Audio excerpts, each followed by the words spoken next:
सद्दाना हा पुरुषा या श्लोकाच्या खाली एवढ्या गोड ओव्या सिद्ध दृष्टांताच्या वापरल्या. बघा आपण पाहूया. आपण घरी गेल्याच्या नंतर या ओव्या आवर्जून वाचाव्या. पाहे पा दूध पवित्र आणि गोड, पासी त्वचेची या पदरा आड, परी ते अवेरुनी गोचीर अशुद्ध काय न सेविती. माऊली ज्ञानोबा प्रश्न विचारलेला आहे तुम्हा आम्हाला. अहो म्हणले दूध पवित्र आहे, नुसतं पवित्र नाही, दूध गोड आहे. बिस्लेरी बाटली मधलं पाणी पवित्र नसतं बरं का, ते स्वच्छ आहे पण पवित्र नाही. आता महाकुंभ चालू आहे प्रयागराजला, तिथलं पाणी एखाद्या वेळेस डवळलं असेल, गढूळ असेल, पण ते पाणी मात्र पवित्र आहे. तसं पवित्र दूध हे पवित्र पण आहे आणि गोड पण आहे. पाहे पा दूध पवित्र आणि गोड.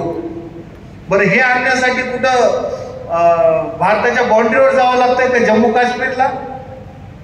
बरं, इकडं कुठं कन्याकुमारीला जावं लागतंय का? फार दूर आहे. अहो महाराज, आम्ही त्याच्यातलेच आहेत. आम्ही सकाळी उठतो, म्हशीला चारा पाणी करतो, धारा काढतो. सगळ्यात जास्त तुमच्यापेक्षा बी जास्त प्रवचन सांगणाऱ्या महाराजापेक्षा जास्त महाराज आम्हाला दुधाचं माहिती आहे.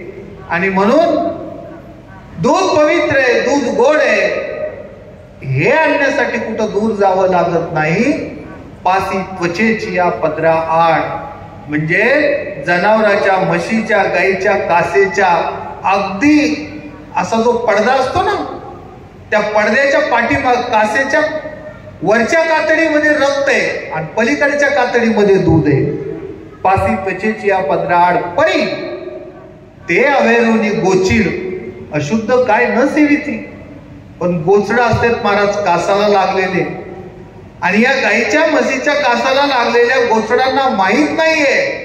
आपण थोडं पुढे गेलं की आपल्याला दूध प्यायला मिळणार आहे, पण ते गोचडांना दूध आवडत नाही, त्यांना रक्त आवडतं.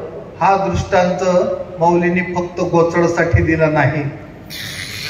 असे बरेच गोचड आहेत ज्यांना परमार्थ रूपी दूध आवडत नाही, ज्यांना रक्त आवडतं. हे कोणतं रक्त आहे जे गल्ली बोळाला मिळतं,